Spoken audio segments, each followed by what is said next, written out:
చేగుంట పట్టణంలో డ్రగ్స్ రహిత సమాజ నిర్మూలన కోసం అంబేద్కర్ యువజన సంఘం ఆధ్వర్యంలో డ్రగ్స్ నివారణ పట్ల అవగాహన కల్పించాలనే ఉద్దేశంతో గాంధీ చౌరస్తా నుంచి అంబేద్కర్ విగ్రహం వరకు అవగాహన ర్యాలీ నిర్వహించారు. ర్యాలీలో పాల్గొన్న విద్యార్థులచే డ్రగ్స్ రహిత సమాజం నిర్మించాలంటూ మత్తు పదార్థాలకు దూరంగా ఉండాలంటూ ఎస్ఐ చైతన్య కుమార్ రెడ్డి ప్రతిజ్ఞ చేయించారు. 1989 నుంచి యాంటీ డ్రగ్స్ డే నిర్వహిస్తున్నామని, డ్రగ్స్ రహిత సమాజాన్ని నిర్మూలించటకై ప్రతి ఒక్కరూ కృషి చేయాలన్నారు. గంజాయి, కొకైన్, హెరాయిన్ మరియు నార్కోటిక్ వంటి మత్తు పదార్థాలను విడనాడాలన్నారు.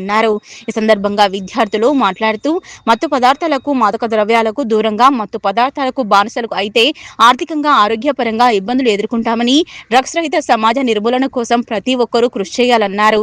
ఈ కార్యక్రమంలో చేగుంట ఎస్ఐ చైతన్య కుమార్ రెడ్డి, మాజీ వార్డు సభ్యుడు ఎర్ర యాదగిరి, అంబేద్కర్ యువజన సంఘం సభ్యులు బాలేష్, నరేష్, ఎల్లేష్, జీవన్, అక్బర్, కిషోర్, వర్షి, హరి, వంశీ పాల్గొన్నారు. డ్రగ్స్ వాడవద్దు. ఎవరైనా వాడితే మా స్నేహితులకి చెప్తాం, మా స్నేహితులు కూడా చెప్పాలి. ఎవరైనా వాడితే మనం మంచిగా ఉండాలి, మన భవిష్యత్తు మంచిగా ఉండాలి. ఇవాళ డ్రగ్స్ సందర్భంగా ఎవరు డ్రగ్స్ వాడకూడదు. తెలంగాణని మంచిగా ఉంచాలి, అందరూ మంచిగా ఉండాలి. ఎవరైనా డ్రగ్స్ తాగితే మా టీచర్లకి, మా సార్లకి, ఎవరికైనా చెప్తాం డ్రగ్స్ ఎవరు వాడవద్దు. డ్రగ్స్ ఎవరైనా వాడితే సార్లకి అందరికీ చెప్తాం.